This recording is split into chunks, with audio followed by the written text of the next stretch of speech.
자, 안녕하세요. 북수업 카페 여러분. 자, 오늘은 이제 저번 시간에 이어서 그 테마 14번 넘어가 볼게요. 거기 좀 양해 말씀 드리자면, 여기 인상 듣는 분들은 지금 에어컨을 틀어놔가지고 에어컨 바람이 이쪽으로 좀 들릴 수가 있거든요. 그래갖고 좀 약간 밍밍거릴 거예요. 그래서 다음 시간에 제가 한번 틀어보고 너무 밍밍거리면 이렇게 마이크로 이용해가지고 에어컨 바람을 좀 차단하려고 하거든요. 네, 그거 좀 이번 시간에만 좀 양해해 주시고요. 자, 그러면 테마 14번을 볼게요. 자, 60만세 운동과 강주학생 운동, 이 두 개 테마인데, 60만세 운동과 강주학생 운동은 그 자체가 단독 문제로 물어보진 않았어요. 저는 이제 뭘 물어보냐면, 그 역사적 사실들이 주어지고, 순서 있죠? 순서에서 잠깐 언급되어 있거든요? 그렇지만, 60만세 운동과 강주학생 운동은 사업사 능력이라든지 수능이라든지 이런 데서는 자주 나오는 테마거든요. 그래서 단독으로 이렇게 문제가 나올 수 있으니까, 좀 공부해 두실 필요가 있어요. 자, 그럼 60만세 운동은 일단 연도가 몇 년에 일어났죠? 1926년에 일어났죠. 그 다음에 그 강주학생항해 운동은 1929년에 일어났죠. 네. 그래서 근현대사 같은 경우에는 정확한 연도를 외울 필요가 있어요. 그래서 객관식 때까지는 그 연도, 그러니까 연뿐만 아니라 달과 일까지 외울 때도 있거든요. 이런 식으로인데 굳이 이제 주관식 시험은 그렇게 외울 필요는 없고, 그 주관식 시험은 연도 정도만 몇 년에 일어났다, 이런 정도만 암기할 필요 있어요. 자, 그러면 60만세 운동의 이제 내용을 이제 볼게요. 자, 일단은 그 60만세 운동이 일어날 때가 1920년대죠. 20년대니까 일제가 이런 그 민족 분열 정책을 했던데요. 그래서 사회주의 계열과 민족주의 계열 이런 분열들이 일어나기 시작했고, 특히 20년대 들어가면 그 사회주의 사상이 유입돼요. 이거는 우리나라뿐만 아니라 중국, 일본도 마찬가지인데, 그래서 독립운동가의 어떤 노선 대립, 그리고 이념 대립, 이런 것들이 이제 일어났다. 그 다음에 이제 신민교육에 대한 학생들 반발. 그래서 요때는 이제 그 몇 차 교육령 때요? 2차 조선교육령 때죠. 그래서 이게 이원화돼 있죠.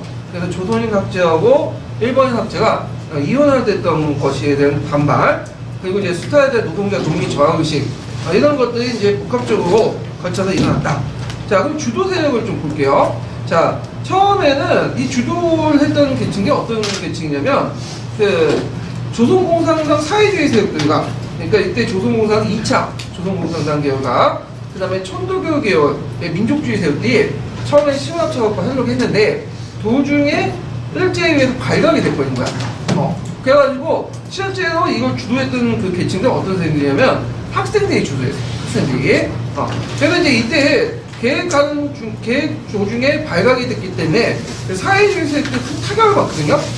네, 사회주의 세력들은. 그래갖고 나중에 신간의 어떤 창립 배경에 이런 그 사회주의 측면에서 이 60만세 운동을 주도했다가 조직이 상당히 타격을 받아서 이런 것들 이제 합법적인 운동으로 이제 전환하려는 그런 것들이 이제 이렇게 이제 볼 수가 있고요. 그 다음에 이제 학생들 안에서도 이 사회주의 계열하고 그 다음에 민족주의 계열이 있어요. 그래서 사직통계, 사회주의 계열과 그 다음에 통도계의 민족주의 계열이 주도를 해서 일어났다. 그래서 전반적으로 계획과 실행하는 과정에서 좌우 합작적인 성격을 갖고 있다는 거죠. 그래서 민족 전체 통일 추진에 어떤 배경을 놓고 이것이 신간의 배경과 또 연결된다, 이렇게 보시면 되겠죠. 자, 그러면 거기에 이제 그 계기가 됐던 사건이 뭐냐? 순종의 인사일이죠. 장례식 때. 그래갖고 보통 우리가 이제 그 3.1운동은 고종의 인사일, 그 다음에 그 60만세는 순종의 인사인데, 왜 이렇게 이제 장례식을 이제 계기로 해갖고 있냐면, 일단은 대규모 집회가 가능해요. 장례식 같은 경우에는. 그 당시로 한두 명 모여도 이제 해체하고 그러니까, 그 다음에 이제 순종이나 고종이 가지고 있는 상징성 있죠. 이런 것들이 이제 폭발돼 나갈 수 있는 기폭제가 될 수 있는 거죠. 자, 하여튼 그 다음 순장의 인사할 때 그 당시 사회주의를 주도하려고 했지만 도중에 발각되어 학생 중심의 만세 시위가 전개됐다. 그래서 요때 만세 운동 있죠. 그래서 이제 구항할 때는 이제 주로 뭘 들었죠? 횃불 들었잖아요. 지금 뭘 들어요? 촛불을 들었죠. 근데 그 당시에 항의 형태는 만세였어. 만세. 그래서 이게 이제 3.1운동 때부터 이게 출발해가지고, 그래서 저항의 의미가 만세거든요. 예. 그래서 이 만세 시위가 그 당시 전개됐고, 그 당시 전문학교나 고등보통학교 학생들로 구성된 이런 학생단체 간부들이 그다음에 태극기나 경문을 준비하고 회원들에게 배포하고 길거리에 배포하는 식으로 이제 전개됐고요. 이것이 각 학교의 연쇄 반응을 일으켜서 주로 이제 전국단의 동맹호업 중심으로 확산이 됐다. 그래서 이게 이제 동맹호업 형태로 이제 했는데, 이 동맹호업이라는 것이 그 당시만 있었던 게 아니에요. 예전에도 빈번했어. 왜냐면 일제시대 때 이제 차별적인 교육제도나 이런 것 때문에 그 학생들이 연합을 해서 동맹호업을 했는데, 이런 것들이 뭐냐면 폭발해 나간 거죠. 예전의 형태가. 이렇게 이제 기억을 해주시면 될 것 같아요.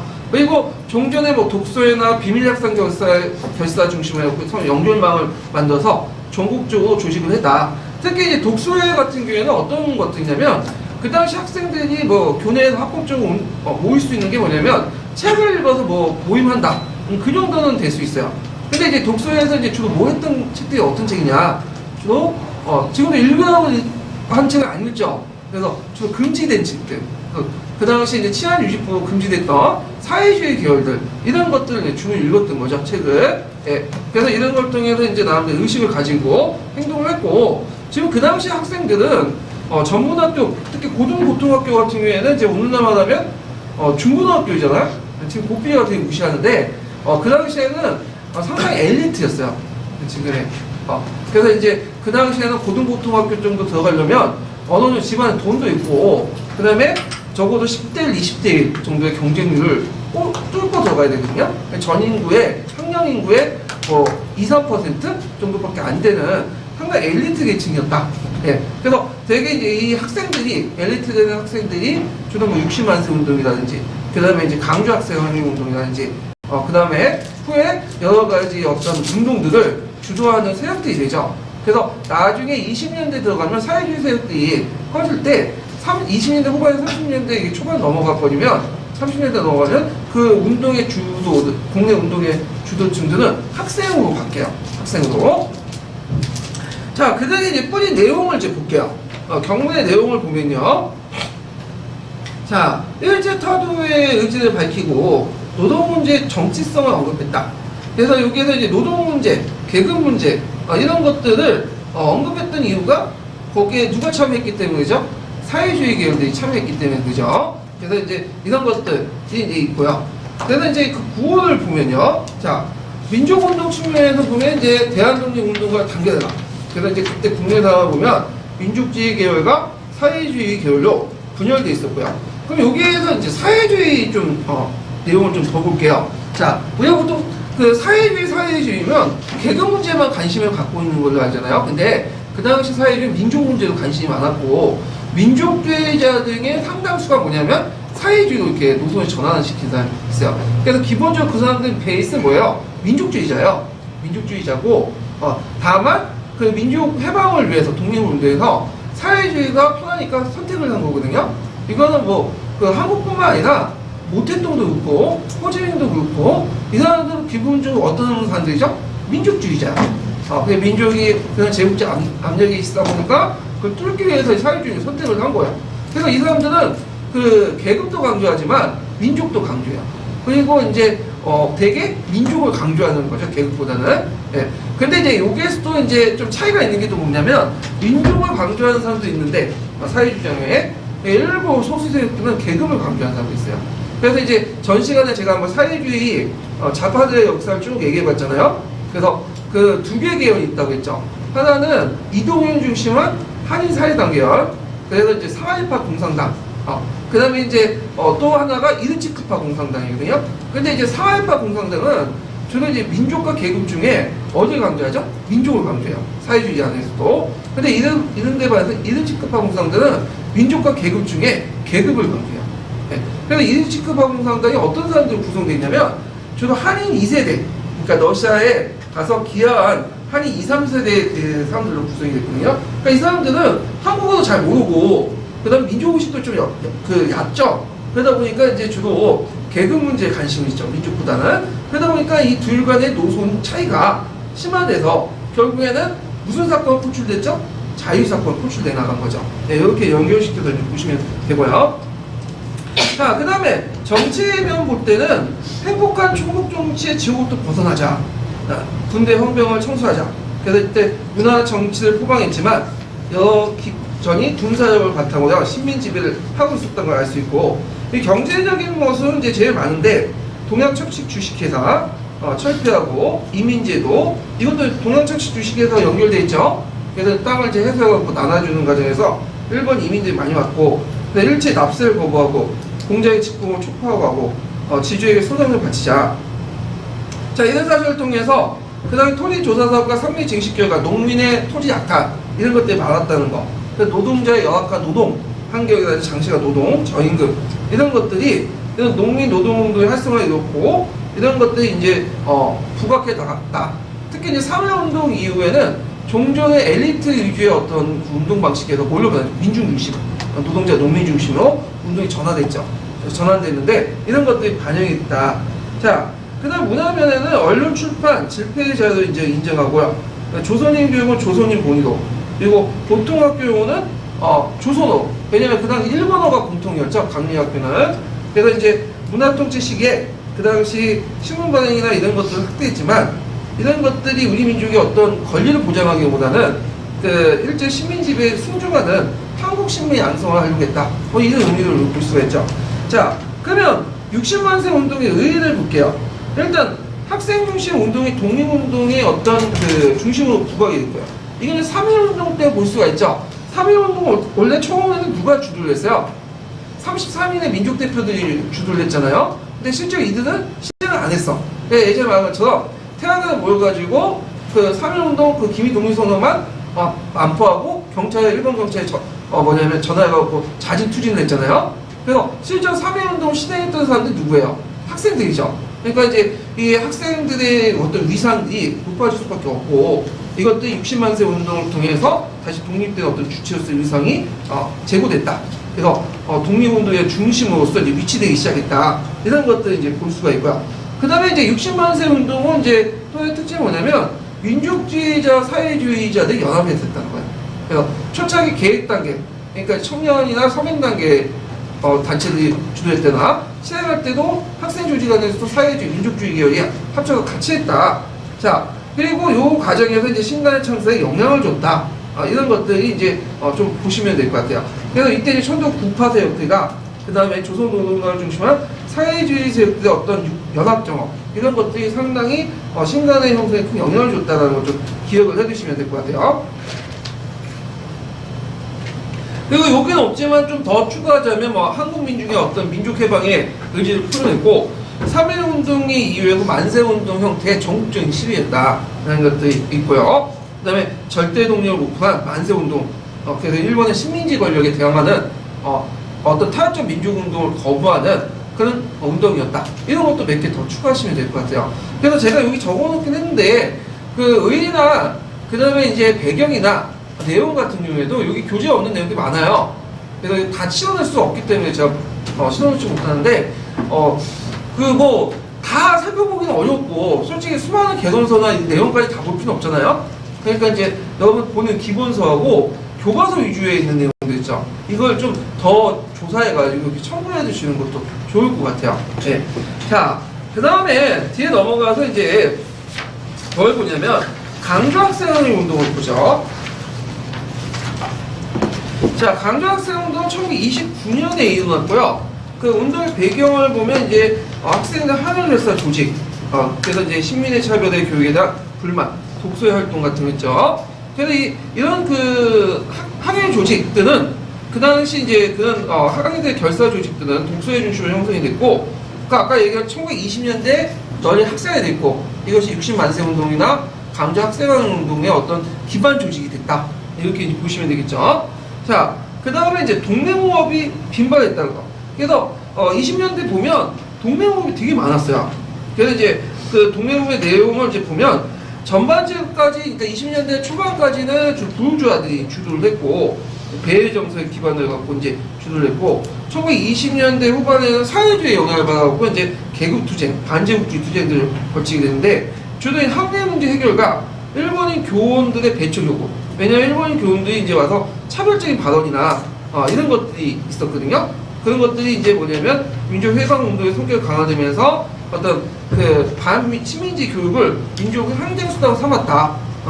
그래서 이제 동맹운동들이 되게 빈발했다. 자, 그래서 이제 60만세 운동이나 강주학생 운동도 동맹 후합 형태로 이렇게 이제 했다는 거죠. 예. 자, 그 다음에 민주유일당 운동 신간의 결성. 요거는 그 신간회랑 연결돼 있어요. 신간회 몇 년에 있었죠?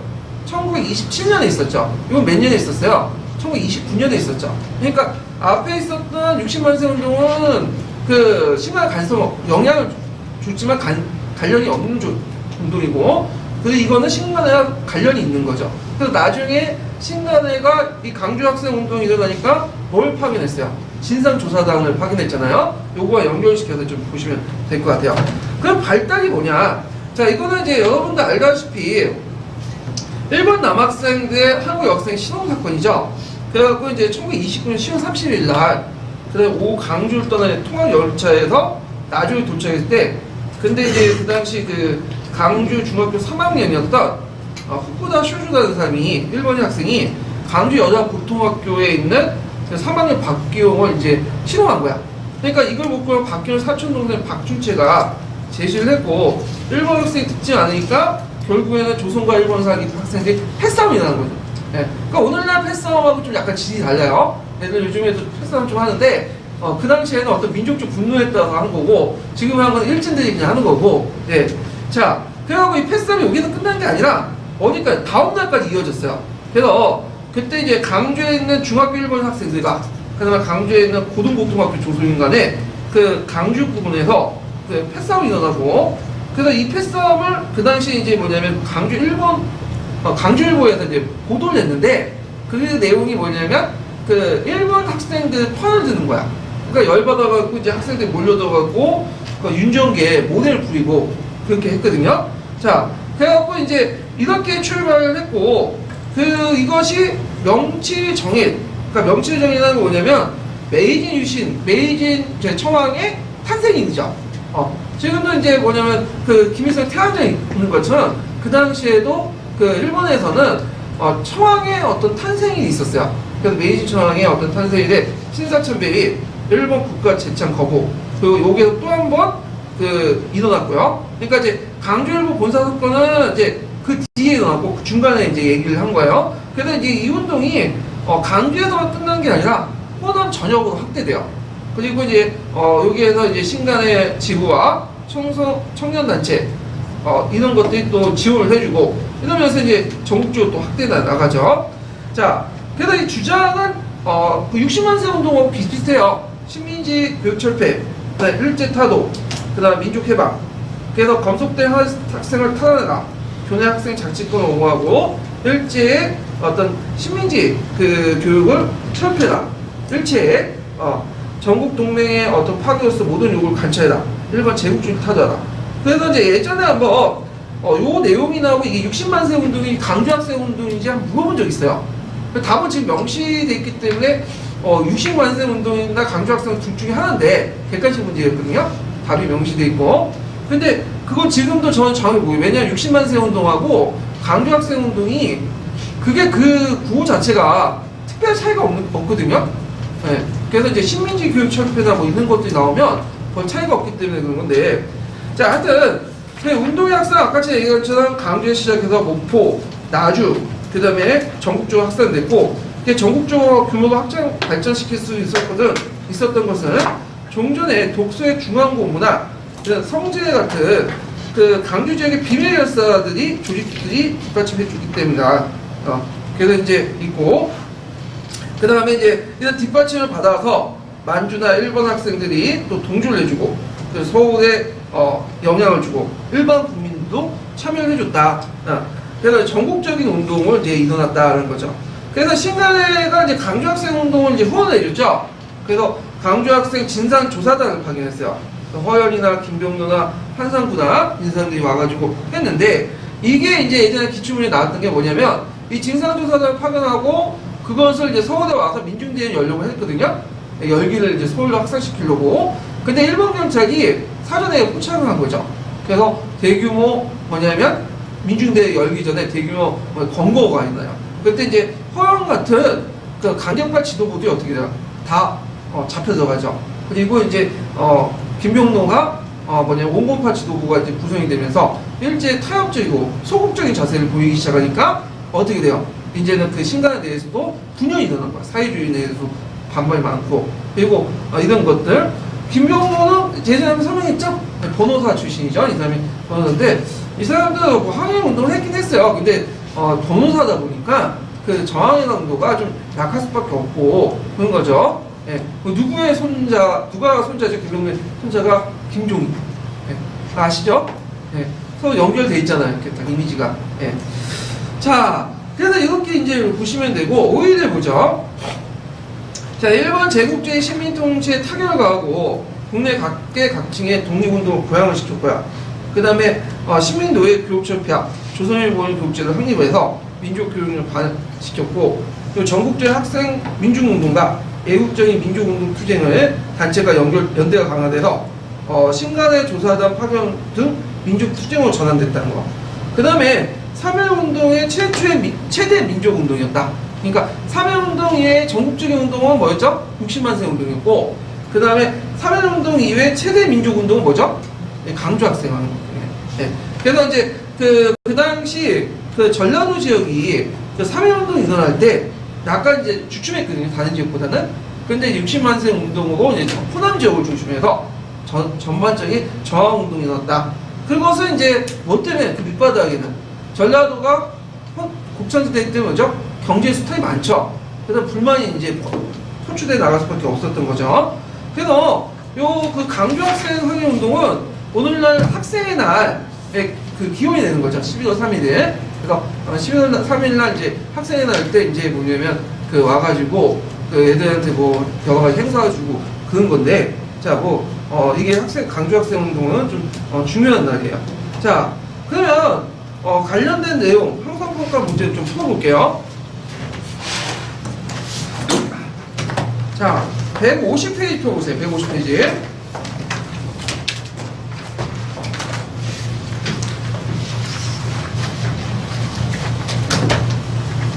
자, 150페이지 9번을 볼게요. 9번.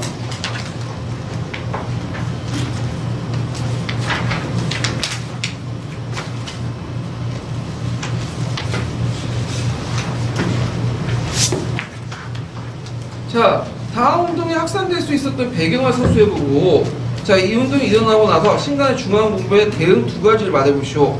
그리고 이 운동과 종전의 학생운동의 차이점 두 가지 써보시오. 이렇게 했는데, 자, 여기 보면 신간 일단 나왔으니까 이거는 60만 세 운동은 아니죠. 강주 학생항의 운동이라는 이제 볼 수가 있죠. 그래서 강주 학생항의 운동의 배경, 그 다음에 이제 그 대응 차이점을 쓰시면 돼요.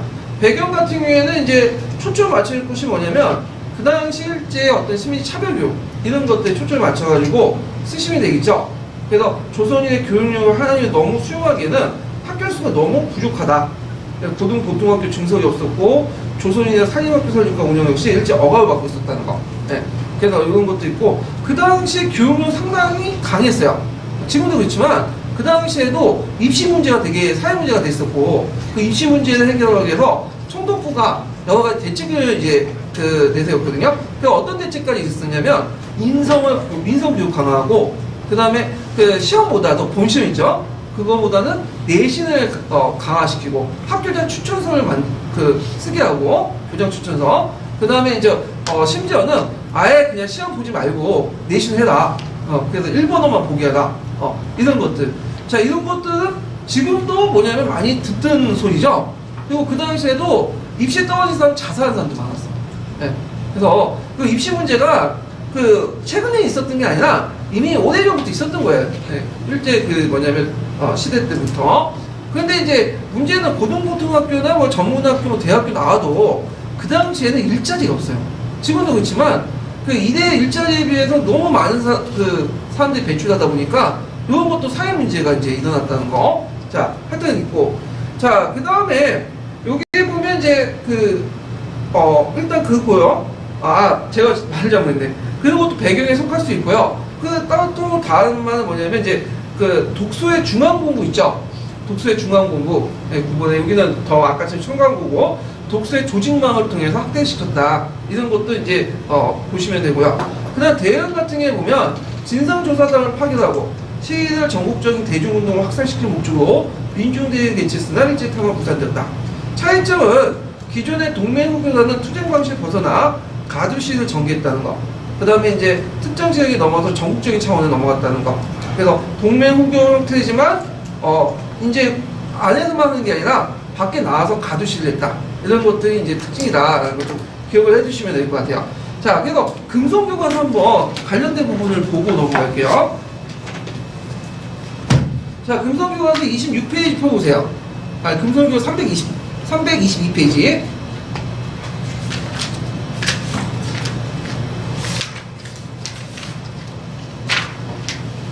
자, 거기에 보면 이제 60만세 운동 있는데 앞부분은 321페이지 좀 보세요. 자, 321페이지에 보면 1920년대 동맹후교 발생 건수가 되게 늘어났죠. 그런 이러한 60만세 운동도 나 강주학생 운동도 동맹후교 형식으로 이제 뛰게 되었고요. 그 다음에 60만세 운동은 이제 그 1926년에 순전히 승하하니까 천주교 중심으로 민족주의와 조선상당 중심으로 그 사회주의들이 계획을 해갖고 했다.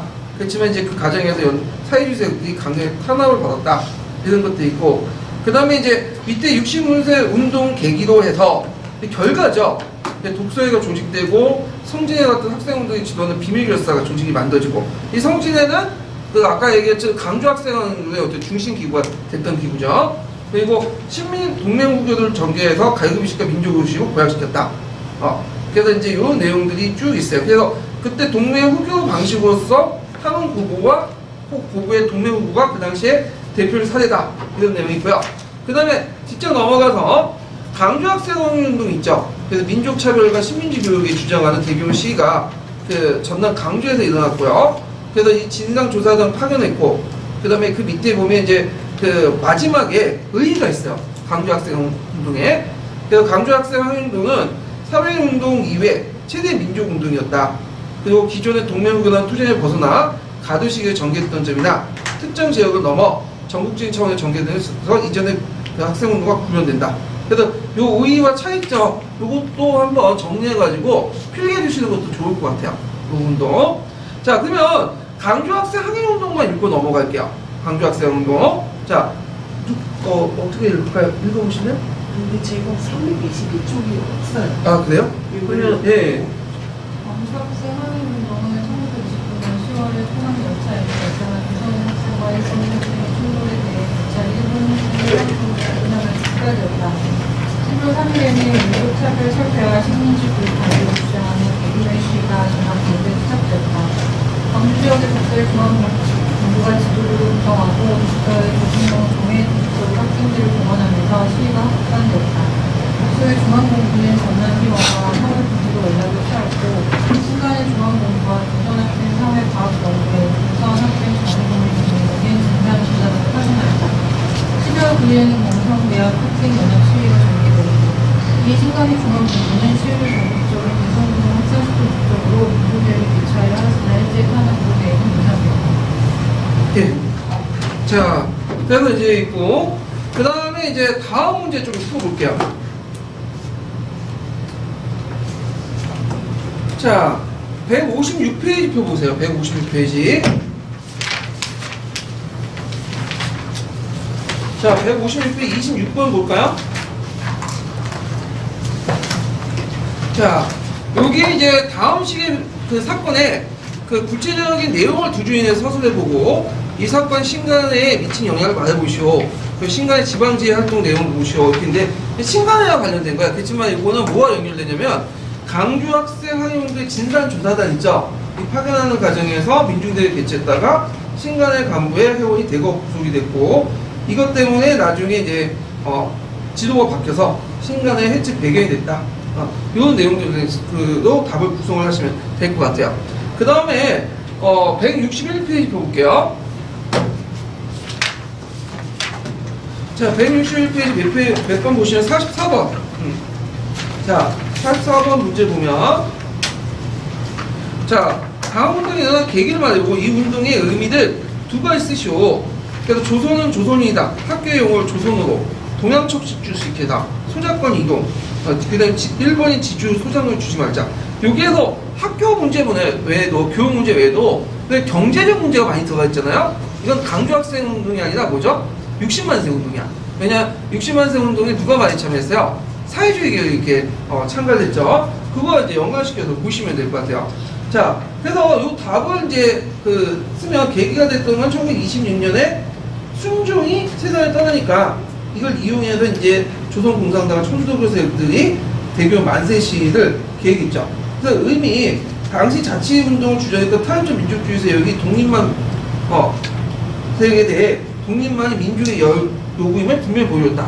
그러니까 이것은 이제 뭐냐면 당시 탈원전 민족주의자들이 뭐냐면 등장을 해갖고 민족주의를 호도하고 있는데 민족운동을 그거에 대해서 민중도는 뭘 요구했죠? 절대 독립론. 지금 당장 독립만 즉각 독립을 요구했죠. 그래서 지금도 마찬가지예요. 그 정치가들은 뭐 아까 이제 그 최순실 사태 터질 때도 일부 이제 한국당 같은 경우에는 최순실 옹호하고 그런 사람들 되게 많았잖아요. 근데 이 사람들의 목소리가 널리 확산되지 못한 건 뭐야? 국민들이 일어나가지고 촛불 집회를 통해서 최순실을 처벌해라, 박근혜를 탄핵해라는 요구가 너무 많다 보니까 정치가들의 목소리가 어떻게 이런 정치가의 목소리가 사그라들었죠. 네. 그런 거와 연결시켜서 좀 보시면 될 것 같아요. 자, 준비 과정에서 이제 사회주의 계열과 민족주의 계열 연대에서 민족유일당을 결성한 공감대가 형성돼서 나중에 신간의 어떤 바탕이 되었다. 이런 것들을 이제 쓰시면 되겠죠. 자, 그래서 이렇게 해서 이제 한번 60만세 운동하고 그 다음에 강조학생 운동을 이제 살펴봤어요. 자, 그러면 1920년대 이제 국외 독립운동을 이제 볼게요. 자, 이거 이제 보기 전에 여기는 뭐 여러 단체들이 나왔는데 요거 보기 전에 이제 몇 페이지 잠깐 펴보시냐면 먼저 살펴볼 것이 보충자료 227페이지 잠깐 펴보세요.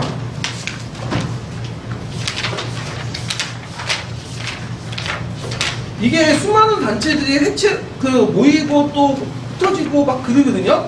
근데 좀 복잡해요, 내용이.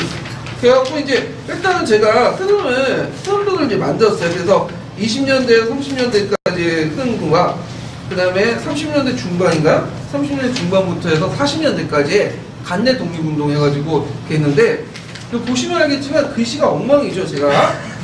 그래갖고 저희 설명을 좀 듣고 이제 이렇게 넘어가셔야 돼요. 그래서 한번 최태선 선생님 따라가 보려고 이렇게 했는데 역시 제가 글씨가 악필해서 보이지가 않는 부분이 많을 거예요. 예. 네, 그래서 또 있는데 일단은 그리고 자 여기 보면 이제 봉오동 전투가 있어요. 봉오동 전투. 그 다음에 봉오동 전투가 있고 청산리 전투가 있거든요. 1920년에 일어난 봉오동 전투와 청산리 전투는 뭐 때문에 일어났죠? 일단 사회운동이 자극을 받아서 일어난 거죠. 그래서 사회운동이 자극을 받고 그 다음에 국내 진공작전이 많이 해해졌어요. 그래서 만주나 그 당시 연해주 지역에 있었던 독립운동단체들이 월병을 자주 하죠. 그래서 이제 치고 빠지는 형식으로 이제 그런 경우가 되게 많은데, 그래서 그것을 진압하는 과정에서 일본군들이 압록강을 건너다가 당한 사건이 봉오동 전투하고 청산리 전투죠. 그래서 봉오동 전투와 청산리 전투 뒤에 좀 더 자세히 얘기할 테니까 이 흐름도만 좀 보세요. 그래서 봉오동 전투는 이제 여러분들 알다시피 대한독립군, 국무도독부군, 국민해군 이렇게 참여했고, 거기에 이제 중심부대가 뭐죠? 대한독립군이죠. 이거 훈춘 사건을 계기해서 이제 만주 지역에 주도권을 얻게 된 일본군들이 청산리 전투를 하게 되죠. 그래서 청산리 전투는 여러 전투로 이제 이루어졌는데 주도했던 부대가 김자진 장군이 이끌었던 북록군전서군이고, 그 다음에 대한독립군도 참여했어요. 그 다음에 이제 대한신민당, 국민해군 이렇게 이제 참여했다. 자, 그 다음에 이제 하다가 이게 봉오동 전투에서 청산리 전투에 깨진 일본군들이 간도에 가서 이제 간도 교민들을 대규모 학살했죠. 한 10,000명 정도 넘게 이제 학살했다고 하는데, 이걸 간도 참변, 또 경신년에 일어났다 해서 경신 참변이라고 하죠. 그래서 이제 1920년 10월달에 있었고, 그래갖고 그거 안 되겠다. 그래서 이렇게 계속 있으면 그 당시 이제 많은 주민들이 죽고, 그리고 독립군들의 공격을 받을 수 있다. 그래서 이제 어디로 이동했어요? 저쪽 어디냐면 원래는 신가요 부근으로 이동을 해서 연합부대를 형성했는데, 이게 대한독립군단이에요. 서일이 조직한 대한독립군단인데, 대한독립군단은 뒤에도 또 나와요. 그냥 헷갈리지 마세요. 예. 그래서 그 당시에는 단체들을 여러 조직을 했거든요. 그래서 근데 단체 명칭들이 되게 구만구만해. 뭐 대한, 민족, 조선 이런 말들이 공통적으로 들어가고, 그러다 보니까 암기하기가 좀 어려워. 비슷비슷하게. 그래서 저도 저기 여학생들 제일 기억 잘 못하는데, 왜냐 비슷비슷한 많이 많거든. 뭐 숙자, 숙리, 미숙이, 이정이, 그러니까 비슷비슷하니까 이름이 기억이 안 나는 거예요. 근데 이제 요거는 너무 비슷하니까 정확하게 이름을 기억이 못하거든. 근데 암기는 해두셔야 돼요. 어떻게 튀어나올지 모르니까. 자, 그래서 이제 있는데, 대한독립군단이 조직을 하고, 물론 여기에서 모든 독립군단체가 다 들어간 건 아니에요. 한 7, 80%만 들어간 거예요. 그래서 이제 이들이 안전지대를 이제 이동을 해가지고, 이제 있었는데, 주로 신가이호 부근에 이동을 해서 부대를 재정비를 하고, 그 다음에 자유시로 이동했어요. 이 자유시가 이제 어디냐면, 하바rovsk 약간 북쪽에 있었던 곳인데, 이게 이제 자유시가 러시아어로 스보드니라고 해요. 스보드니. 예, 스보드든이라고 하는데, 제가 발음이 좀 이상할 수 있어요. 예, 정확하게 좀 찾아보시고. 자, 하여튼 자유시로 이동했는데 왜 자유시로 이동했냐. 그때 뭐냐면, 소련에 뭐와 누구와 싸웠죠? 적군하고 백군 싸웠죠. 그래갖고, 그 당시 이제 어떤 약속을 받았냐면, 너네들이 여기에서 자유시 이동해가지고 적군을 도와주기에 내전이 끝난 다음에 그 지역에 일정한 지역에 자치를 주겠다. 그래서 이제 이동을 했어. 그런데 이제 문제는 요때 이제 이동하고 나서 그 안에서 무슨 사건이 터진 거야? 자유 사건이야. 이동하고 있는데 이미 이제 내전 다 끝나버린 거지. 그러니까 소련의 입장에 볼 때는 오히려 강복군이 독립군이 뭐냐면 부담이 되는 거야. 일본에서는 이제 빨리 해체하고 판인데, 그러니까 이제 그 당시 신생 소비에트 정권에서는 또 일본의 말을 또 무시할 수 없잖아. 막 정권이 이제 탄생되고, 그러니까. 그래갖고, 그 당시 이제 소련은, 적군은, 그 당시 이제, 독립군에게 무장해제를 요구했어요. 무장해라. 근데 이걸 거부했죠. 그러니까 그 당시 이제 소련하고 이른치크파 공산당이 있어요. 그 이른치크파 공산당의 산하부대가 뭐냐면 자유대대라고 있거든요. 자유부대. 그거와 그 다음에 이제 독립군을 지원했던 또 부대가 있어. 자유시에서 4.11 부대가 있어. 이 4.11 부대는 상하이파 공산당이야. 여기 민족을 강조하죠. 그래서 소련과 이른치크파 공산당이 연합을 해갖고 독립군을 공격을 해버립니다. 그래서 많은 독립군이 잡히고 그 다음에 그 당시 죽고 그랬거든요. 그래서 요때 홍범도도 뭐야 잡혀가지고 나중에 이제 소련 넘어가죠. 예. 자, 그러니까 이제 큰 타격을 받은 거야, 여기에서. 그래서 이제 더 이상 소련에서 있을 수 없다. 그래가지고 다시 만주지역으로 왔죠. 그래갖고 이제 그 당시 2개 부대도 이제 재편이 됐는데, 그 하나가 이제 대한독립군단이고, 대한통일부예요. 네. 그래서 이제 앞에 있는 대한독립군단은 좀 달라요. 1922년에 만들어진 대한독립군단은. 그래서 대한독립군단은 이제 북만주 일대에 북로군정서군, 대한국민회, 강복단 이런 것들 연합부대고요. 남만주 지역에서는 이제 8개 독립군 단체들이 통합을 해서 대한통일부를 조직해요. 자, 그래서 이제 대한독립군단은 나중에 뭘로 발전되냐면 신민부로 발전이 되고요. 거기 대한통일부는 이제 통일부는 다시 2개로 나눠요. 그래갖고 의군부하고 그 다음에 공화파 지지 부대도 이렇게 나눴는데, 의군은 복격단체예요. 복격은 뭐냐면 예전에 조선왕조 도와가자. 근데 이 복격단체 의군부는 되게 보수적이고, 지금도 그렇지만 보수적인 사람들은 좀 나이가 뭐예요? 나이대가 좀 높죠? 예. 그래서 좀 늙은 나이 많은 독립군은 구성이 됐고요. 그 다음에 공화파는 젊은 사람으로 구성이 됐어. 근데 그들 간에 유혈 사태가 일어나. 심지어 자기끼리 치고받고 싸운 거야. 자, 거기에 공화파들은 이제 참의부하고 정의부 이렇게 나눠지죠. 그래서 이제 참의부는 주 임시정부에 가담하는 세력들이죠. 그래서 임시정부에 가담해서 있고, 그거에 대해 임시정부에 가담하지 않는 세력들이 뭐냐면 정의부를 구성했어요. 그래서 그 구성하는 것이 3부 구성부면 참의부, 정의부, 이게 신민부, 이게 위치가 있죠. 신민부 북만주, 참의부 정의부, 그 다음에 이렇게 참의부 남만주 이렇게 구성이 되는데, 그 중에 세력이 제일 큰 집단은 어느 세력일까요? 예? 정의부가 제일 커요. 정의부가 제일 크다는 거. 예. 그리고 이제 그 임시정부와 관련된 부는 어죠? 참의부죠. 참의부. 그래서 신민부, 참의부, 정의부는 공통이 뭐냐? 23년에서 25년까지 있었는데 군정기구와 함께 그 민정기구도 있어. 행정기구도. 서로 연결돼 있어요. 그래서 이제 군정과 민정은 같이 있다. 그래서 한인들, 동포사회들 일종의 통실했다. 이렇게 이제 보시면 되겠죠. 자, 근데 이렇게 3부로 나눠진 그 뭐냐면 만주사회가 다시 이제 하나로 합쳐진 계기가 되는 사건들이 일어났는데 하나가 뭐냐면 그 미세 협정이야. 예, 그래서 1925년에 그 당시 중국 당국이 한국 독립운동가, 그러니까 불량선인이라고 하거든요. 일본 애들이 불량한 조선인이라는 뜻이죠. 그래서 체포하고 일본 당국에게 양도를 했어요. 이게 이제 미세 협정이야.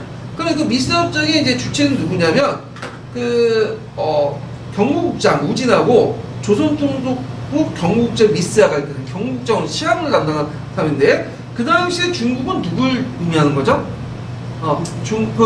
국민당 정부를 말하는 게 아니에요. 여기서 중국은 장자림, 이시야 봉천방군. 그래서 만주를 지배했던 그 봉천 군번이었던 장자림을 얘기하는 거예요. 자, 그래서 이제 이렇게 있고, 그 다음에 또 하나 이제 배경이 됐던 것이 뭐냐면, 그 자원업자 운동이 있었어요. 자원업자 운동. 하나 합시자. 그래갖고 이제 간내나 북경에서 일어났죠. 이건 나중에 설명할 간내 북경 그 자원업자 운동이 있고, 그 다음에 신간에, 이런 것들이 일어났다. 물론 이제 그 신간에는 뒤에 이제 뭐냐면 있기 때문에 그 전에 그 있었던 거죠. 삼부통합운동은. 하여튼 자원업자 운동이 있었다. 그래서 요거 관련된 내용이 예전에 시험 문제 나왔죠? 예, 신간에 관련돼 갖고 뭐 자원업자 운동 이런 것들 이제 물어본 게 있는데 이건 나중에 기출 풀면서 이제 같이 얘기를 하고요. 그 다음에 이제 그 삼부통합운동이 전개됐는데 이런 영향을 미세협정이나 자원업자 운동, 간내의 어떤 영향 등등 해갖고 그 자원업자 운동이 일어났는데 자원업자 영향을 받아서 삼부통합운동이 전개됐는데 요때 이제 그 포세미도 나와있지만 그 삼부통합운동이 제대로 안 됐죠. 이거 왜 안 됐냐면 어떻게 조직을 할 것이냐, 통합을 할 것이냐 가지고 또 논쟁이 있었어. 그래갖고 개인본위 조직론하고 그 다음에 단체본위, 그 다음 단체 중심 조직론 이렇게 있었잖아요. 그래갖고 이제 개인본위 조직론은 그 빈조의 3부를 다 해체하고 개인이 모여가지고 조직을 하자.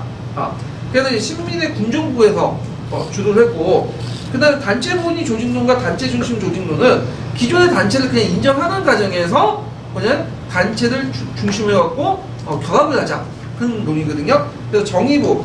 왜냐면 이렇게 단체본위로 나갈 경우에는 누가 중심일 수밖에 없어요. 제일 컸던 정의부가 중심일 수밖에 없죠. 그래서 정의부가 주도해서 그 신민부 민정부가 이렇게 들어가 있어. 그러니까 신민부 군정부는 개인본위 조직론이고, 그에 반해서 신민부 민정부는 단체 조직론이에요. 의견이 좀 달랐죠. 같은 신민부에서. 근데 여기는 그냥 이렇게 대략적으로만 얘기한 거고, 검증시켜서 얘기한 거고, 그 안에서는 또 3부 안에 개별적인 구성원들은 또 다른 생각을 가질 수 있어요. 예.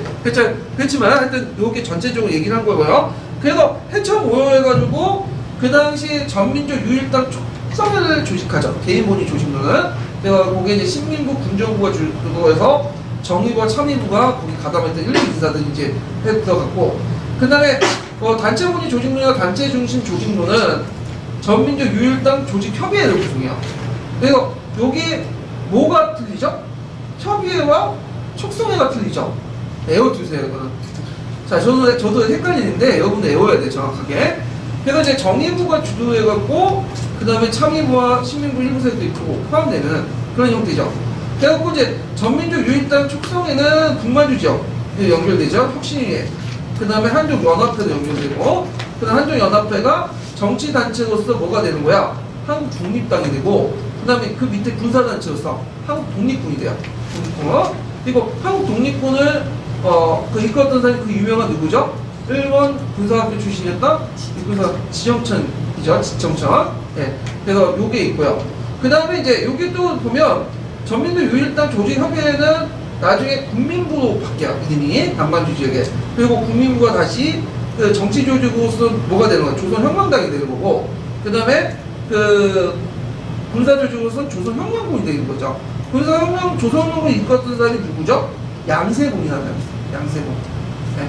양세봉인데 양세봉 나중에 마적에게 피살당하거든요. 일본의 어떤 지지를 받은. 근데 이 사람이 이제 그 조선혁명군하고 그다음 한국 독립군이 1930년대 초반에 한중 연합군을 형성하죠. 한중 연합군을 형성해요. 그래서 만주사변이 일어나면서 만주 지역에 있는 그 한국인과 중국인의 연합부대가 형성되는데 이때 이제 한국 독립군 누구와 결합을 했냐면 중국 호노군하고 결합됐어요. 호노군. 원래 이 중국 호노군은 어떤 부대냐면 그 당시 호노군들은 그 남만주철도 있죠. 북만주철도. 그 당시 만주철도는 다 이제 일본한테 넘어가는데 그 만주철도를 지켰던 일본이 개대 부대예요. 원래는. 근데 나중에 이제 중일전쟁 끝나고 나서는 터지고 나서 중일전쟁이 아니라 만주사변이죠. 제가 말려고 했는데 중일전쟁이 아니라 1931년 만주사변이죠. 만주사변 터지고 나서는 그들이 이제 군족적 작업을 하게 된 거야. 그래서 일본 세력들이 빠져나가요.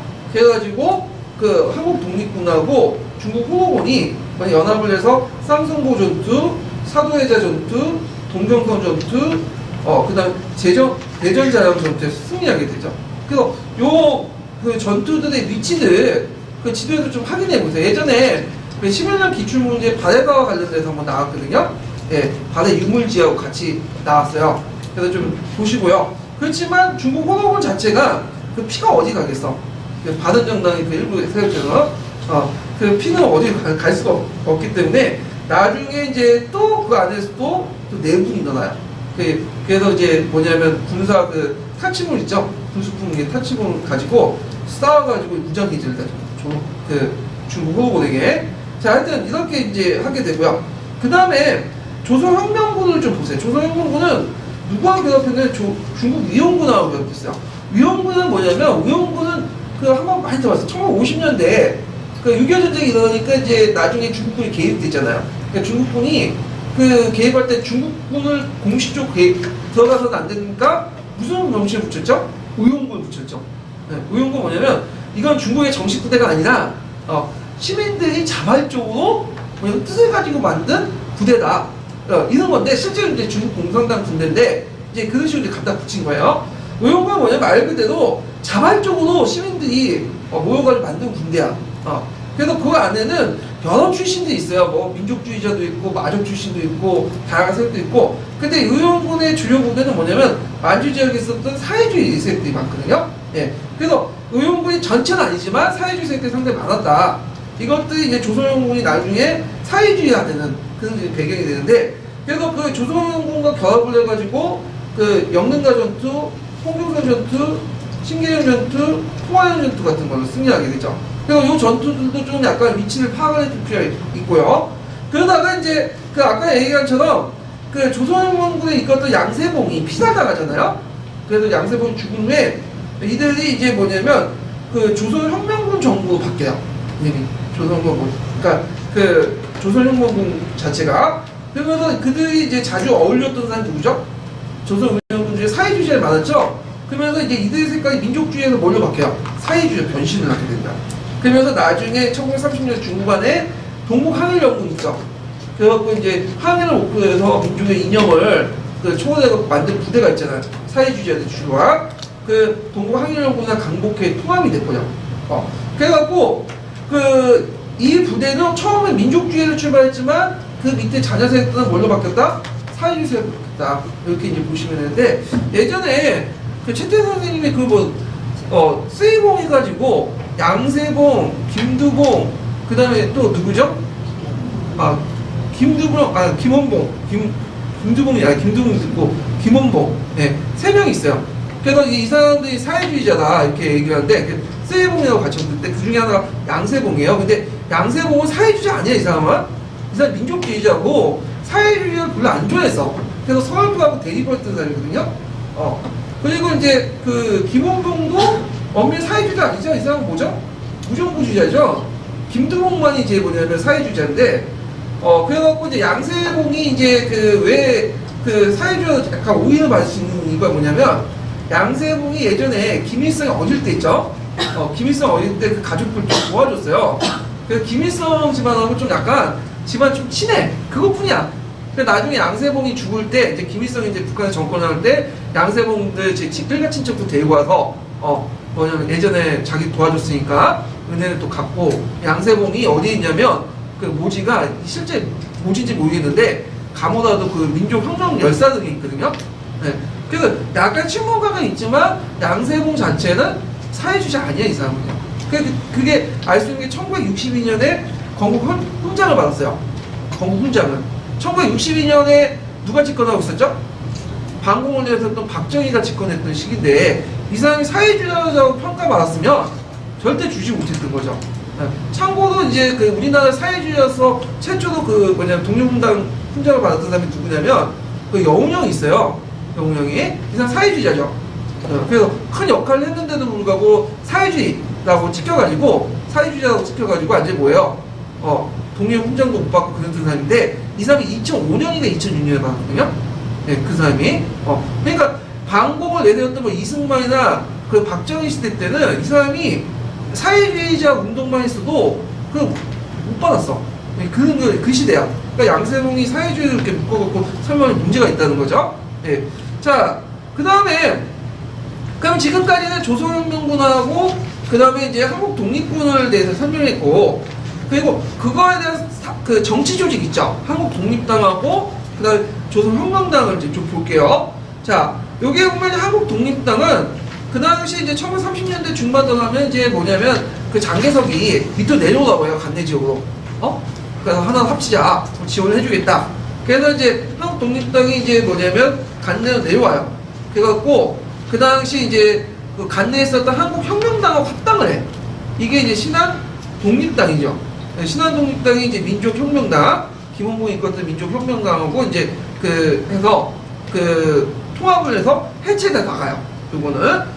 그래서 이제 이때 이제 한국 독립당에 따라갔던 지청천이 원래는 한국 독립당 출신인데 해체돼 나면서 그때 말을 바꿔탔죠.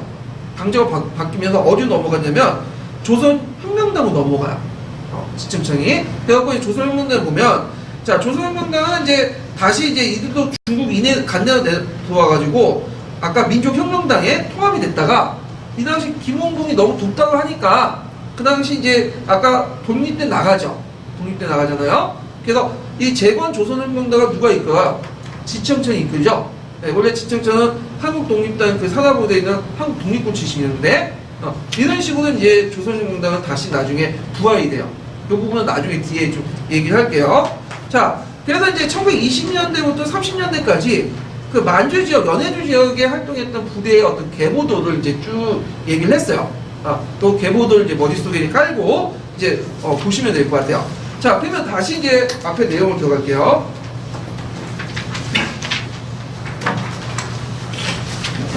자, 1920년대 그 독립단체들의 이제 활동들은 되게 1910년대에 연결돼 있어요. 그 조직들이, 부대 조직들이. 그래서 북한도 지역 같은 경우에 이제 보면 그 국민회 보면 이 기독교 계통의 부대가 있었거든요. 국민해군이라든지 그 다음에 이제 대한독립군 김홍도가 있었던 최진의 국민도덕부군 이런 것들이 있었고 그 다음에 북로 궁정서군이 있었죠. 대종교 계통이고 그 전에 전신기구가 뭐냐면 중강당 계통이죠.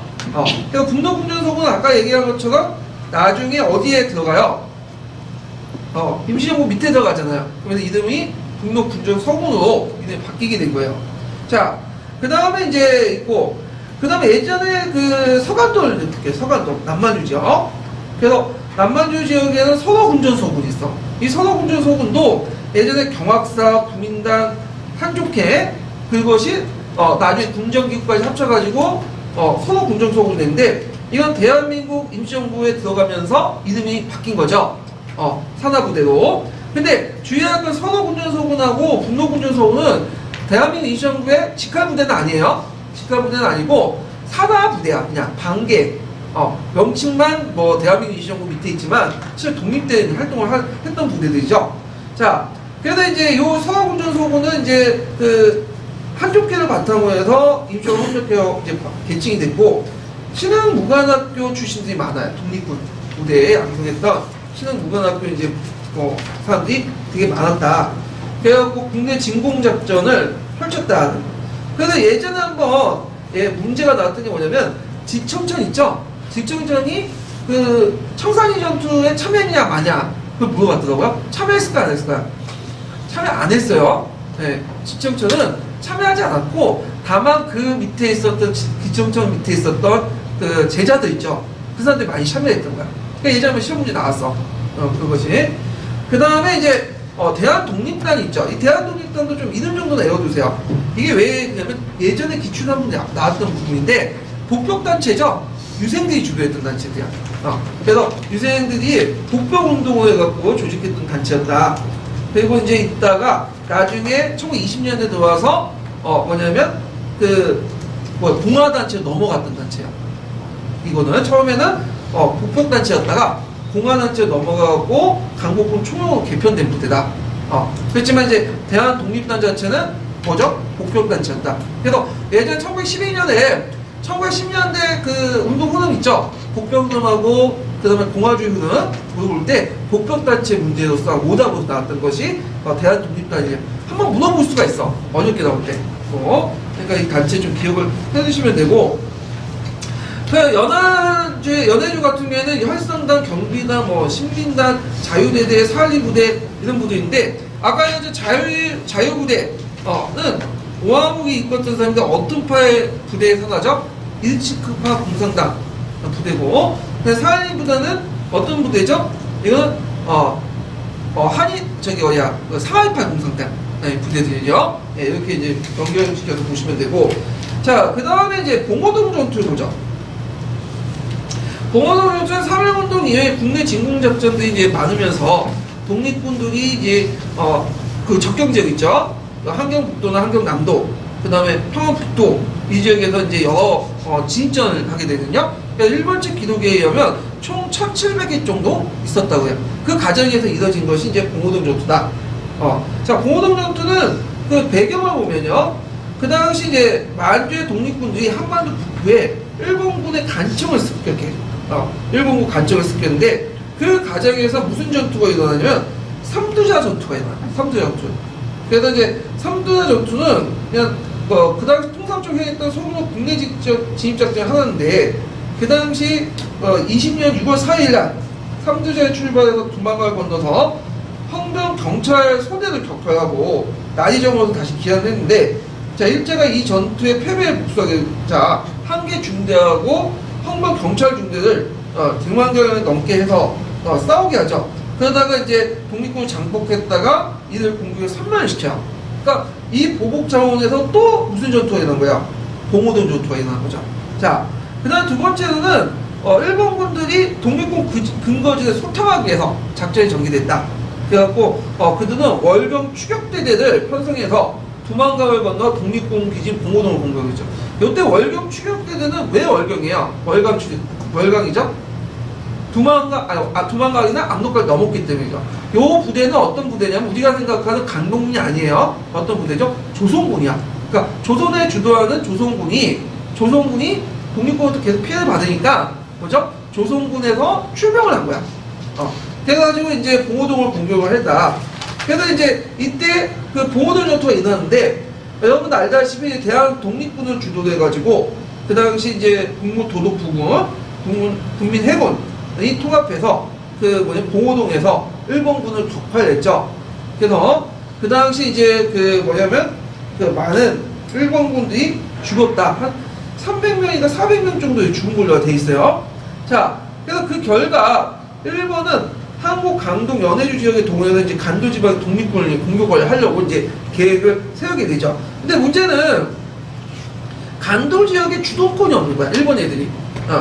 그래서 간도 지역에 왜 주도권이 없다 보니까 어떤 문제점이 일어났냐면 일본 애들이 이제 그 공격을 해서 하려면 조선군이 그 월경을 해가지고 쫓아가서 공격해야 되잖아요. 그러면 누가 불리할까요?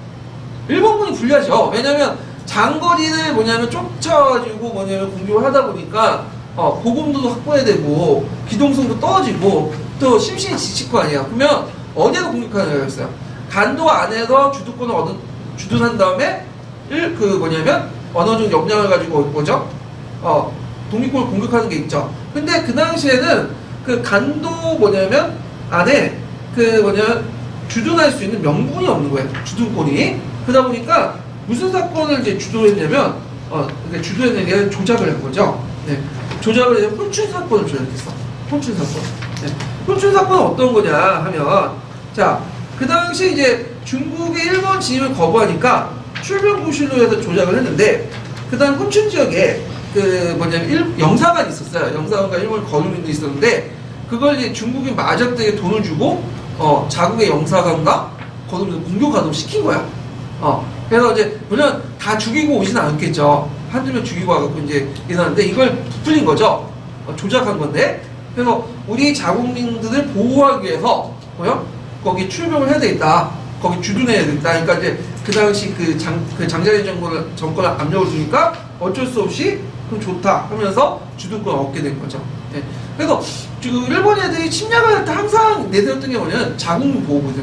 평상시에는 원래 안 했던 사람들이 침략의 구실로 이제 자주 했던 거고 그런 건데, 자, 그래서 이제 혼춘 사건을 조작을 해본 거야.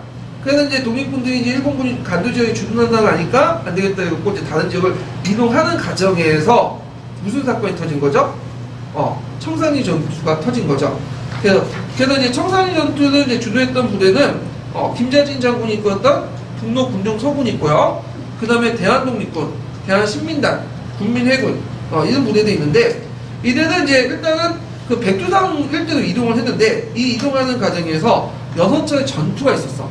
6일 동안 그 9차례 전투가 있었죠.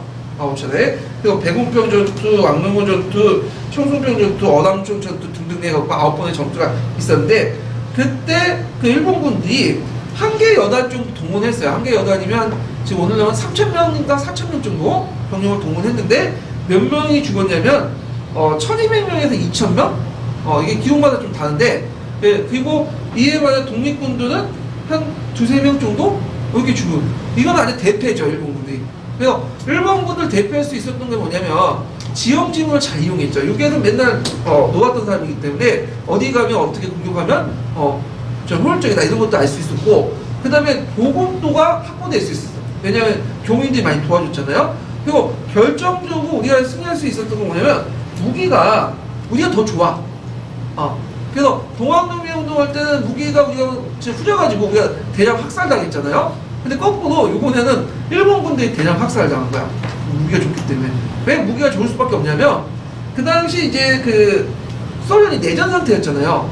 그러니까 내전 상태니까 백군하고 막 적군과의 싸우는 과정에서 무기가 통제가 안 돼. 그러다 보니까 소련의 신식 무기들, 최신 무기들이 그 당시 만주나 이런 지역에 암시자고 많이 나오게 되거든요. 근데 그 무기를 사들인 거야. 네. 그러면서 이제 대승할 수 있었다. 이렇게 이제 보시면 되겠죠. 자, 그러니까 일본이 이렇게 당하고 나니까 가만히 있으면 안 되겠죠.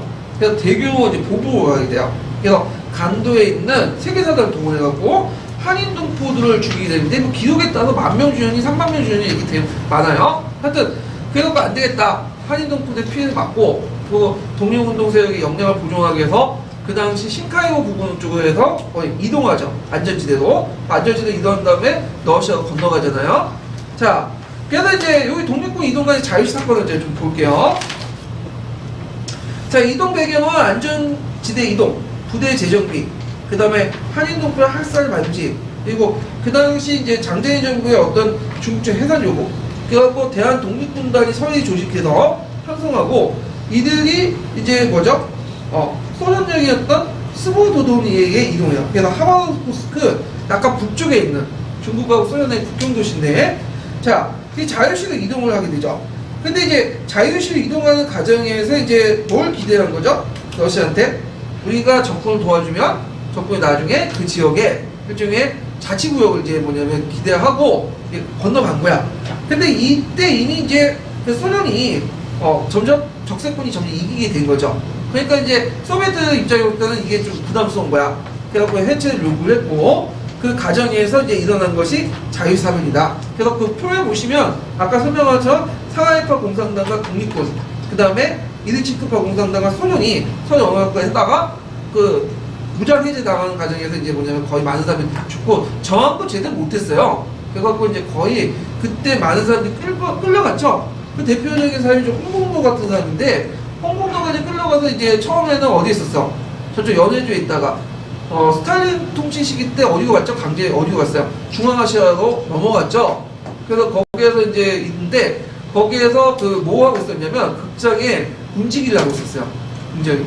근데 이제 그 극장주가 이 사람도 그 한국 사람인데 홍콩도가 유명한 거 알잖아요. 이거 예전에 이제 독립운동을 했고, 그러니까 요걸 뭐냐면 연구가 만들어가지고 홍콩도 자체를 연구를 해갖고 그 보여줬어. 홍콩도가 그걸 이제 보고 감격해 너무 좋다고. 그래서 이 사람은 독립운동 강복하기 전에 죽었어요. 그래서 중앙아시아에서 이게 죽게 됐는데 뭐 이렇게 이제 해서 이제 끝나게 됐고, 그러면 여기에서 이제 좀 여담이나 더 붙이면 이 자유 사건이 터지고 나서 그 당시 여운형이 너무 열받은 거야. 어떻게 같은 민족끼리 이렇게 싸울 수가 있냐. 그래갖고 어디 갔냐면 코미테로 갔어. 레닝한테 그거 하소연 하고. 그러니까 레닝이 듣다 보니까 자기도 좀 답답했나 봐. 그랬더니 야, 그러면 너네들 이렇게 싸우지 말고 계속 왜 밖에서 싸우냐. 그때 고려공산당 안에 있었거든요. 두 개가. 그래서 고려공산당을 해체시키고 밖에 고려공산당 해체시키고 안에 싸워라. 안에 싸우는 것보다 하나가 국내에서 들어와서 활동해라.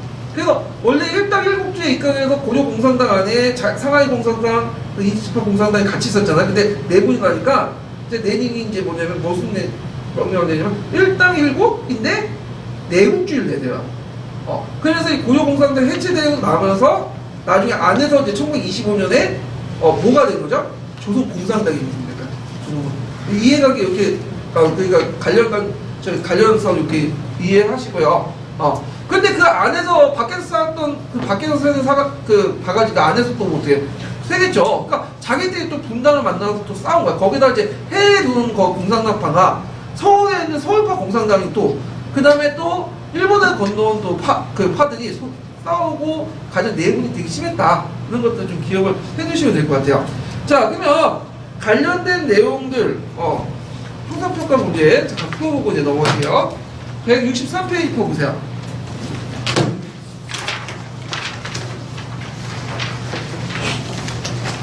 자, 163페이지 50번 문제 볼게요. 50번.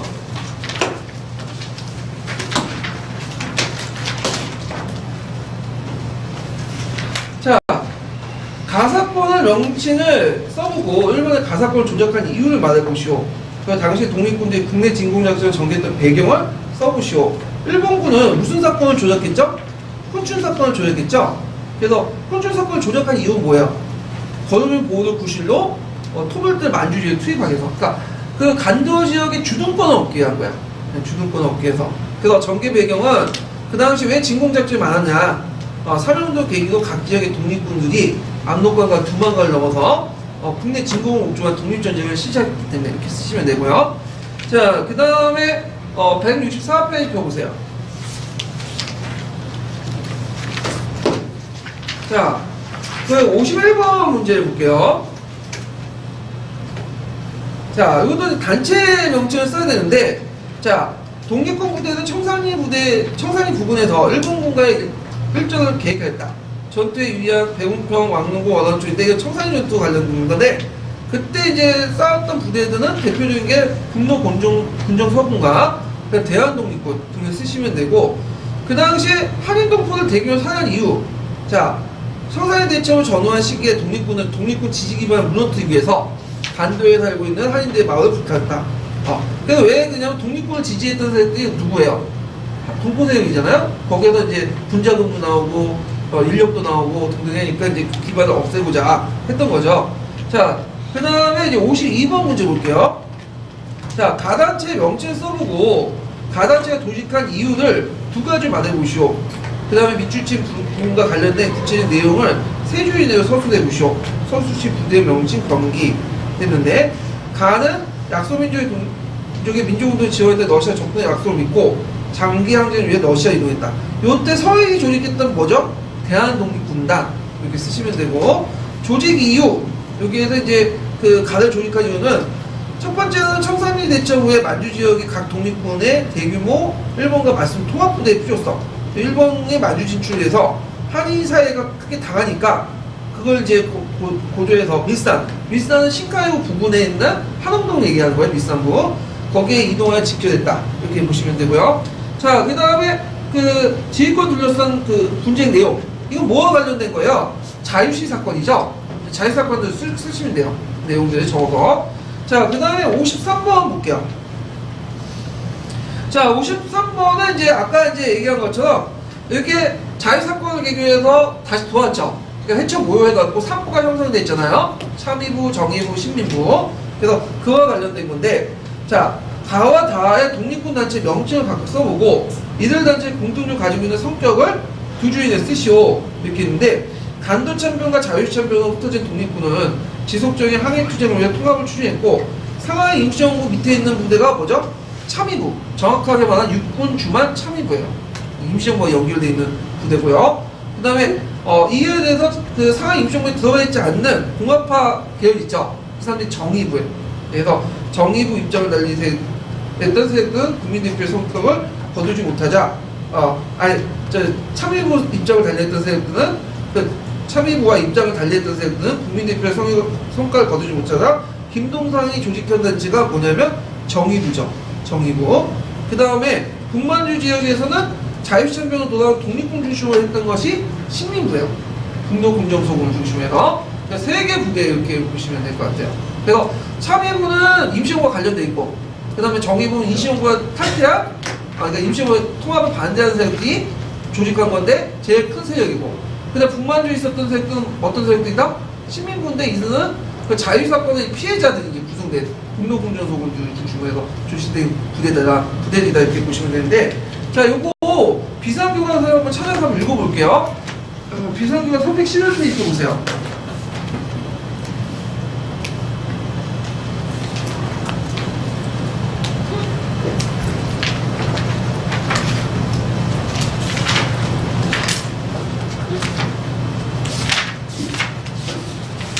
자, 거기 보면 봉오동정도 310페이지 봉오동정 있으니까 각자 읽어보시고, 311페이지에 보면 독립군의 시정 부분이 있죠.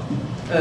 그래서 그 자유사건까지 있고, 그 다음에 독립군의 재정비 관련된 내용이 있죠. 참의부, 정의부, 신민부 내용이 있어요. 그래서 그거 한번 읽어볼게요. 독립군 시정 부분하고 읽고, 그 다음 부분이 독립군 재정비 관련된 내용 읽어볼게요. 그 다음 누구시죠? 네. 없어요? 청산리 대첩을 전후한 시기 일본군은 독립군의 지지 기반을 무너뜨리기 위해 간도에 살고 있는 한인들의 마을을 불태우고 의도적으로 학살하는 등의 만행을 저질렀다. 청산리 대첩 후 만주 지역의 각 독립군 부대는 대규모 일본군과 맞설 통합부대의 필요성을 느꼈다. 또한 일본군의 만주 진출로 인해 한인 사회가 당할 피해를 고려하여 러시아와 만주의 국경지대인 일산으로 이동하여 집결하였다. 이곳에서 36개 독립군 단체 3,500여 명의 병력을 통합하여 서의를 총재로 하는 대한독립군단을 조직하였다. 대한독립군단은 약소민족의 민족 운동을 지원하겠다는 러시아 적군의 약속을 믿고 장기 항전을 위해 러시아로 이동하였다. 하지만 러시아와 내전으로 혼란한 가운데 뜻을 이루지 못하고 일부는 다시 만주로 돌아왔고, 일부는 헤이문강 연안에 있는 러시아령 자유시로 이동하였다.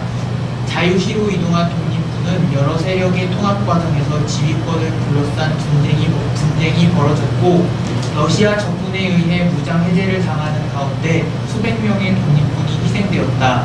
이후 독립군의 일부는 적군에 편입되었지만 나머지는 옛 독립운동의 근거지인 만주로 돌아왔다. 예, 독립군 재정비 관련된 내용, 그 다음 분. 간도 참여와 자유시 참여으로 흩어진 독립군은 지속적인 항일투쟁을 위해 통합을 추진하였다. 남만주에서는 서울군정서와 대한독립단 등 통합하여 대한통군부를 조직하였고, 이후 상하이 임시정부의 승인을 받아 육군 주만 참의부를 만들었다. 참의부는 지한현을 중심으로 한인사회를 이끌어가는 자치정부의 성격을 띠고 있었으며 군사조직을 갖추고 군사교육도 실시하였다. 참의부와 입장을 달리했던 세력은 국민대표회의가 성과를 거두지 못하자 김동상을 중심으로 정의부를 만들었다. 정의부는 특권국집의 통치기구와 700여 명의 군사조직을 갖추었다. 북만주 지역에서는 자유시민이 입고 돌아온 독립군을 중심으로 시민부가 조직되었다. 시민부는 상권 독립의 통치체계와 500여 명의 군사조직을 운영하였다. 청산리 대첩 이후 민주운동 단체의 통합 과정에서 성립한 참의부, 정의부, 시민부는 행정, 입법, 사법 조직을 구성하고 부리는 세대는 불책과 군대를 운영한 일종의 공화주의 자치 정부였다. 예, 저기는 이제 좀 눈여볼 게 뭐냐면 그 창의부, 정의부, 신민부의 운영이 삼권 분리에 입각해서 했고 민정기구하고 그 다음에 그 군정기구가 합쳐진 공화주의 정부였다. 공통점이고요. 그 관련된 내용이 이제 그 밑에 국민보험 헌장에 나와 있죠. 예, 그래갖고 이제 국민보험 그 나중에 통합된 정부지만 하여튼 그 3부의 내용이 이제 들어갈 수 있는 것들이 있는데 거기에 이제 특징들이 3부의 특징들이 보이고 있죠. 그래서 한번 보시면 되고 그러면 거기에 이제 참의부, 정의부, 신민부의 관할 지역 있죠? 관할 지역도 좀 눈에 달려두세요. 네, 익혀두시고 그 다음에 이제 거기에 국외민족유일당 운동이 있어요. 이게 이제 이번 시험 문제와 좀 관련돼 있는데 이걸 좀 설명하면 일단은 그 국내 그 북경 지역에서 민족운동이 일어났어요. 국내에 북경에서 이제 민족유일당 운동이 일어났고 이것이 이제 제가 시기를 좀 잠깐만 신간에 영향을 줬고 신간에가 1927년에 영향을 했고 그게 이제 통합운동이 그 28년에 일어났거든요. 그 삼부 통합운동 이렇게 연결시켜서 보세요. 아까 제가 말을 좀 잘못하고 왔는데 삼부 통합운동이 먼저가 아니라 신간에가 먼저고 그다음 신간에 그다음 만주 삼부 통합운동 이렇게 연결시켜봤는데 그래갖고 이제 그 간내에 대해서는 좀 알려지지 않는 부분이 있어요. 간내에 대해서는 요거 좀 할게요. 간내라는 거는 어디 이남이죠? 산해가 이남이죠. 그래서 간내에서도 통합운동이 일어났어요. 그래서 이제 간내 통합운동이 일어났는데 이때 간내에서 무슨 이제 통합 내용을 보면 그 기반이 됐던 것이 이제 그 7차 코미테의 영향이에요. 7차. 그래서 그때 이제 7차 코미테에서 개최된 7차 같은 경우에는 그 주요 내용이 뭐냐면 그 당시 파쇼 세력 때 이제 등장하니까 이탈리아나 그 히틀러 같은 무솔리니 히틀러 같은 파쇼 세력이 등장하니까 그들과 연합을 해가지고 그들과 대항해서 좌우 합작해야 된다는 게 7차 코미테의 결정문이에요. 그 영향을 받았고 우리나라에서도 이제 그런 형상들이 일어났죠. 좌우 합작 운동. 그래서 중국의 2차 국부합작, 3, 40년대 중국 간내 민주협동 정선 노력, 유럽의 인민전선 이런 것들이 시대적 배경을 가지고 그 간내 유일당 운동이 일어났는데 과정을 보면 먼저 북경 촉성회가 있었는데요. 1926년에 그 다음에 이것이 발전된 것이 그 한국독립당 간내 촉성연합회 1927년이에요. 그리고 이제 그렇지만 결국에는 이게 제대로 됐어요, 안 됐어요? 안 됐죠. 결렬됐죠. 그래갖고 이제 그 뭐냐면 총 28년 결렬됐다 이렇게 이제 보시면 되고 이거 계속 실수하는데 이게 7차가 아니라 2차예요. 2차. 네, 2차예요. 네, 2차고 아까쯤에는 7차고. 네, 다시 설명할게요. 제가 헷갈렸어요. 그래서 2차 코미테는 그 중국의 제1차 국부합작하고 신간의 차기사하고 그 다음에 아까 지금 설명한 중국 지역의 유일당 운동이 2차고요. 그다가 6차 코미테는 이걸 해체를 시켰죠. 그다가 7차 코미테는 지시가 또 내려왔어요. 아까 반파쇼 그래서 30년대 중후반 내용이에요. 그래서 아까 중국의 제2차 국공합작 요거는 3, 40년대 나중에 이제 설명한 중국 간내 민족운동 그 다음에 이제 또 하나가 유럽의 이민전선 이렇게거든요. 그러니까 요거는 2차의 지금 설명이야. 2차 코미테 영향을 받아서. 자, 그래서 이제 결렬됐다. 그래서 이런 한국 독립당 간내 촉성연합회가 그 당시 이제 12월 태자나 중국의 국공합작 이런 것들이 결렬돼가지고 결국 끝나게 되죠. 그렇지만 여기에서 또 이제 또 두 개가 분열돼요. 하나가 뭐냐면 사회주의 계열 좌파 세력들이 이제 조직한 게 뭐냐면 유호 한국 독립운동자 동맹이에요. 1929년에 조직이 되고 그 다음에 1930년대에 그 임시정부의 그 산하 정당이 생기죠. 이게 무슨 당이에요? 한국독립당. 한국독립당이 1930년대에 세워졌어요. 그래서 한국독립당은 그 임시정부의 그 산하에 있는 정당이에요. 네. 그래서 그때 이제 그 만들어졌던 배경이 아까 말한 그 중국 간내 지역의 유일당 운동이 실패해서 만들어졌는데 왜 만들어졌나? 또 이거는 그 당시에 그 임시정부가 정부 형태를 제대로 못 띄고 있잖아요. 그러니까 실질 운동을 정부가 아니라 당이 중심으로 해가지고 해야 된다. 그래서 이제 일당 일국주의 또 사회주의 영향을 받았고 그래서 한 개 정당을 만드는 게 한국독립당인데 이 한국독립당이 나중에 두 개 계열로 나눠지죠. 조성왕과 김구 계열로 또 나눠져. 근데 이제 나중에 이제 조성왕이 김홍봉에 가버리죠. 나중에 설명했지만 유일하게 이제 김구가 있죠. 김구는 이제 그 조선왕이 간 후에 김구가 만든 당이 뭐냐면 한국국민당이야. 한국국민당. 이 부분 나중에 뒤에 좀 설명을 할게요. 그래서 이건 복잡한 과정을 통해서 했고, 그래서 이런 간내의 민족유일당 운동이 어디에 영향을 미친다? 신간에도 영향을 미치고, 그 다음에 또 어디에 미치죠? 그 다음에 그 삼보통합운동에 영향을 미쳐요. 이렇게 연결시켜서 보시면 될 것 같아요. 그럼 국외 민족유일당 운동 부분을 한번 읽어볼게요. 여기 1920년대 중반 어느 지역에서 독립군은 우선도 어려웠다. 일본군의 공격에 전쟁 때문에 전쟁을 치렀다. 일제가 독립군을 선출하기 위해 만주군대가 세웠기 때문이다. 국민대 대회가 실패로 끝나서 독립운동의 진체가 없어지자 1920년대 후반 중국군의 만주에서는 독립운동 같이 통합을 이끄는 민족유일당 운동이 전개됐다. 베이징에서 한국 독립유일당 국경국사회가 주축되었고 이를 계기로 중국 간의 민족유일당 운동은 상하이 난징군과 생겼다. 만주에서도 삼부에서 된 독립운동에 대한 통합운동이 전개되었다. 독일과 완전한 통합이 이루어진 못하였으나 남만주 지역의 근구와 북만주 지역의 핵심 요인들과 되어 새로운 독립운동이 진행하였다. 네, 그래서 요거 국외 민족유일당 운동 좀 살펴보시고요. 좀 쉬었다가 그 뭐냐면 다음 테마 넘어갈게요.